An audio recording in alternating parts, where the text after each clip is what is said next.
Assalamualaikum warahmatullahi wabarakatuh. Perkenalkan, nama saya Poppy Eka Alfionita, NPM 20031010100317, mata kuliah Hukum Agraria dari kelas 04. Berikut adalah jawaban saya terkait pertanyaan yang telah Ibu berikan. Baiklah, saya akan menjelaskan pengertian dan ruang lingkup dari hukum agraria. Hukum agraria adalah himpunan berbagai hukum yang mengatur hak-hak penguasaan atas sumber-sumber daya agraria, seperti yang dijelaskan pada pasal 33 ayat 3 yang menyatakan bahwa bumi dan air dan kekayaan alam yang terkandung di dalamnya dikuasai oleh negara dan dipergunakan untuk sebesar-besarnya kemakmuran rakyat.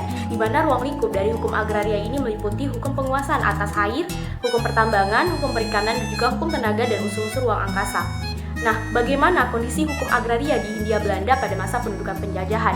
Jadi sebelum Undang-Undang Pokok Agraria berlaku, yakni sebelum tanggal 24 September 1960, hukum agraria di Indonesia ini bersifat dualistik, karena pada waktu itu masih bersumber dari hukum adat dan juga hukum pertanahan barat.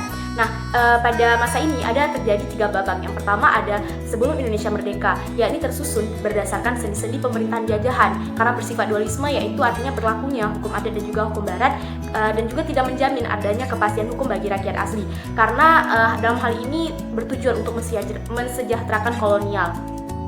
Kemudian di mana pada masa itu juga kita kenal dengan yang namanya ada asas domain veclaring, yaitu setiap bidang tanah yang tidak dapat dibuktikan kepemilikannya itu adalah milik negara. Kemudian babak yang kedua adalah setelah Indonesia merdeka atau sebelum berlakunya Undang-Undang Pokok Agraria, yakni adanya penghapusan desa perdika, kemudian juga ada penghapusan tanah partikelir, dan juga kemudian ada pengaturan bagi hasil dan juga pengaturan izin pemindahan hak atas tanah barat. Kemudian yang ketiga ada babak ketiga, yaitu setelah adanya Undang-Undang Pokok Agraria. Dalam hal ini bertujuan untuk mensejahterakan rakyat dan kemakmuran sesuai dengan pasal 33 ayat 3, yaitu untuk diperlukan untuk kemakmuran rakyat. Kemudian terkait dengan tujuan dibentuknya dan dilakukannya Undang-Undang Pokok Agraria ada 3 hal. Yang pertama, untuk meletakkan dasar bagi penyusunan hukum agraria nasional yang merupakan sebagai sarana untuk mewujudkan kemakmuran serta keadilan bagi rakyat. Karena dengan adanya tanah atau sumber daya alam itu dapat dikelola dan juga dapat dimanfaatkan oleh masyarakat dan nantinya juga akan menimbulkan manfaat. Lalu hal yang kedua ada meletakkan dasar untuk mengadakan kesatuan dan kesederhanaan hukum pertanahan.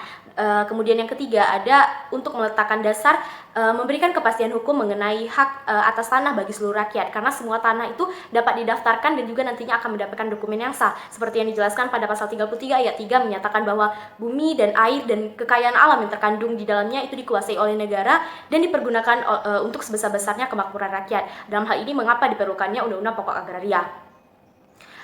Kemudian yang menjadi dasar hukum agraria nasional di Indonesia itu menetapkan hukum adat sebagai hukum agraria nasional, seperti yang dijelaskan pada pasal 5 Undang-Undang Pokok Agraria, yaitu hukum agraria yang berlaku atas bumi, air, dan ruang angkasa ialah hukum adat, sepanjang tidak bertentangan dengan kepentingan nasional dan negara yang berdasarkan atas persatuan bangsa.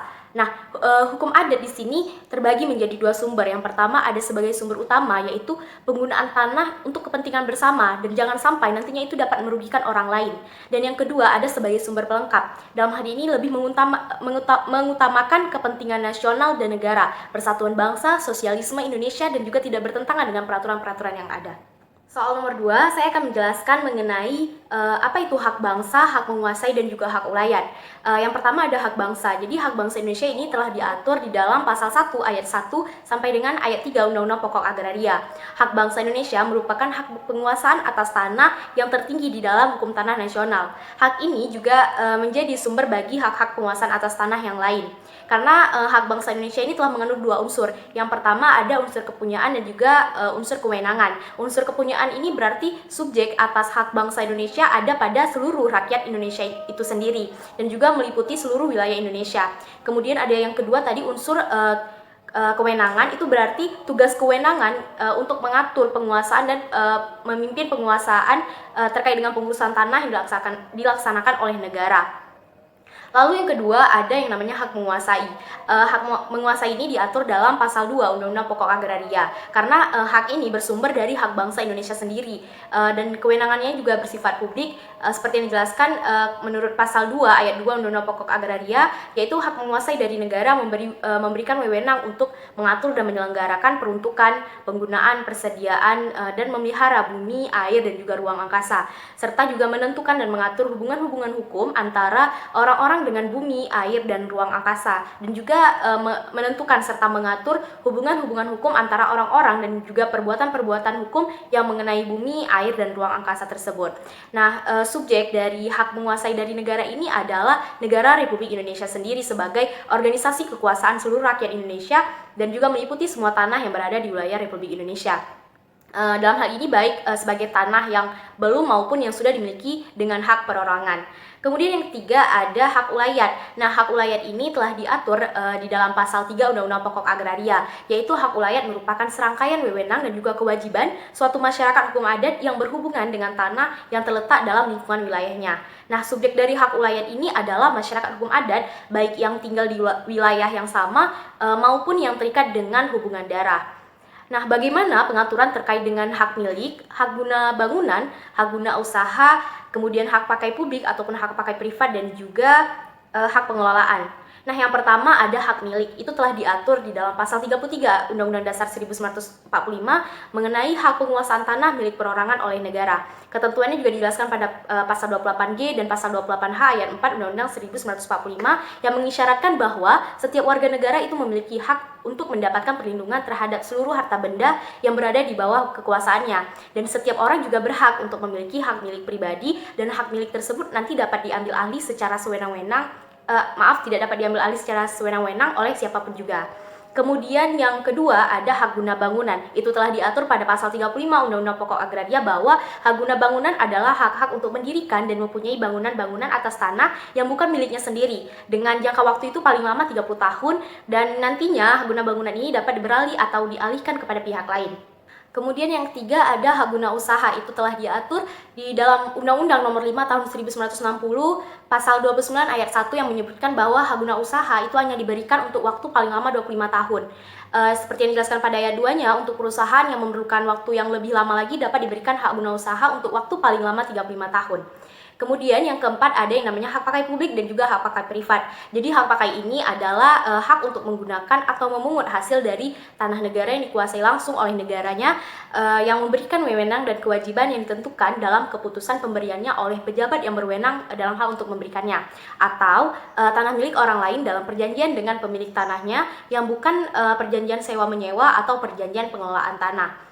Kemudian yang kelima ada hak pengelolaan. Jadi hak pengelolaan ini adalah hak menguasai dari negara yang kewenangan pelaksanaannya itu sebagai dilimpahkan kepada pemegangnya. Soal selanjutnya, soal nomor 3, saya akan membacakan ilustrasi terkait dengan pertanyaannya. Pada tahun 1990, PT Matahari mendapatkan status HGB di atas tanah negara. Kemudian pada tahun 1992, PT Matahari membangun apartemen untuk kepentingan komersil di atas tanah hak guna bangunan tersebut, baik untuk disewakan serta dijual dengan status hak milik. Jadi pertanyaannya, siapakah subjek pemegang hak sewa dan hak milik atas tiap-tiap bahagian apartemen tersebut? Jadi di sini subjek pemegang hak sewa itu adalah yang menyewa apartemen tersebut dan juga sebagai subjek pemegang hak milik itu merupakan PT Matahari. Kemudian berapa lama jangka waktu yang dapat diberikan untuk HGB tersebut? Jadi jangka waktu yang dijelaskan dalam pasal 26 sampai pasal 29 Peraturan Pemerintah Nomor 40 Tahun 1996 itu jangka waktu pertama kali paling lama 30 tahun. Lalu nanti dapat diperpanjang selama 20 tahun dan juga nanti dapat diperbarui lagi paling lama 30 tahun. Kemudian, apakah ada kewajiban bagi perusahaan bila pembangunan tersebut ternyata mengurung atau menutup akses perkarangan atau bidang tanah lain? Berdasarkan pasal 30 dan 31 Peraturan Pemerintah Nomor 40 Tahun 1996, itu pemegang hak guna bangunan berkewajiban untuk memberikan jalan air atau kemudahan lain bagi perkarangan atau bidang tanah yang terkurung oleh tanah hak guna bangunan tersebut. Kemudian, apakah PT Matahari dapat menjamin objek hak guna bangunannya kepada bank? Menurut pasal 35 ayat 1 Undang-Undang Pokok Agraria, hak guna bangunan adalah hak milik untuk mendirikan dan mempunyai bangunan-bangunan atas tanah yang bukan miliknya sendiri dengan jangka waktu paling lama 30 tahun dan dapat diperpanjang dengan 20 tahun. Kemudian dapat juga dialihkan atau beralih kepada pihak lain dan juga dapat dijadikan sebagai jaminan utang dan dibebani dengan hak tanggungan. Jadi dalam hal ini PT Matahari itu dapat menjaminkan objek hak guna bangunannya kepada bank. Kemudian, apa saja yang menjadi hak dan kewajiban PT Matahari atas hak guna bangunan yang diperolehnya? Jadi, berdasarkan pasal 32 Peraturan Pemerintah Nomor 40 Tahun 1996, PT Matahari ini berhak untuk menguasai dan juga menggunakan tanah sesuai dengan waktu yang telah ditentukan, lalu juga mendirikan dan mempunyai bangunan untuk keperluan pribadi maupun usahanya. Kemudian juga untuk mengalihkan hak tersebut kepada orang lain dan juga membebani dengan hak tanggungan. Lalu dijelaskan berdasarkan pasal 30 dan juga pasal 31 Peraturan Pemerintah Nomor 40 Tahun 1996, PT Matahari ini kan sebagai pemegang hak guna bangunan juga berkewajiban untuk membayar uang pemasukan, kemudian menggunakan tanah sesuai dengan peruntukannya dan juga memelihara dengan baik tanah dan bangunan yang ada di atasnya. Kemudian juga nantinya menyerahkan kembali tanah yang diberikan dengan hak guna bangunan apabila jangka waktunya telah habis. Nantinya juga akan menyerahkan sertifikat hak guna bangunan yang telah dihapus kepada Kepala Kantor Pertanahan dan nantinya akan memberikan jalan air atau kemudahan bagi bidang tanah yang berkurung di dalamnya. Baiklah, saya akan menjawab soal nomor 4. Terlebih dahulu, saya akan membacakan ilustrasi soalnya. Di wilayah Sumatera Utara, terjadi sengketa kepemilikan tanah antara PT Sentosa yang bergerak di bidang perkebunan dengan masyarakat sekitar. Masing-masing pihak saling mengklaim kepemilikan tanah atas tanah yang ada. Sebagai akademisi hukum, bagaimanakah Anda menyelesaikan atau memberikan pandangan hukum atas kasus tersebut? Jadi, perlindungan hukum terhadap pemegang hak milik atas tanah itu yang masih belum memiliki sertifikat dengan itikat baik sebagaimana yang telah diatur pada pasal 32 dan juga pasal 27 Peraturan Pemerintah Nomor 24 Tahun 1997 tentang pendaftaran tanah, yaitu dapat mengajukan pengaduan, kemudian keberatan dan juga gugatan melalui pengadilan untuk mencari kebenaran mengenai kepemilikan hak atas tanah yang sah. Nah, di sini saya sebagai akademisi hukum memiliki saran yang pertama, perlu mengingatkan kembali pentingnya sertifikat sebagai alat bukti yang sah terkait dengan kepemilikan atas tanah sebagai alat bukti yang sah tersebut, serta alat bukti yang kuat. Dan juga disarankan kepada masyarakat yang masih menggunakan alat bukti kepemilikan tanah yang berupa sertifikat tanah itu untuk segera mendaftarkan tanahnya kepada pejabat yang berwenang untuk mendapatkan alat bukti yang sah terkait dengan hak atas tanah yang sah dan kuat menurut ketentuan Undang-Undang Pokok Agraria dan juga Peraturan Pemerintah Nomor 24 Tahun 1997, yaitu sertifikat hak atas tanah. Lalu yang kedua, terkait dengan perlindungan hukum kepada pemegang hak atas tanah yang belum bersertifikat, itu perlu adanya ketersediaan perangkat hukum tertulis dan jelas serta lengkap. Karena dalam hal ini diharapkan peraturan perundang-undangan di Indonesia baik dalam bidang pertanahan itu perlu direvisi kembali agar sesuai dengan apa yang dialami dan apa yang dirasakan oleh masyarakat dalam keadaan sekarang ini. Baiklah, saya akan menjelaskan soal nomor 5. Terlebih dahulu saya akan membacakan ilustrasi dari soal tersebut. Pada tahun 2015, seorang warga negara Indonesia merubah kewarganegaraannya menjadi warga negara asing. Padahal ia memiliki tanah seluas 5 hektar. Apa yang harus dilakukan untuk melindungi kepentingannya atas kepemilikan tanah tersebut? Saat itu dia memiliki 3 orang anak yang masih berstatus warga negara Indonesia.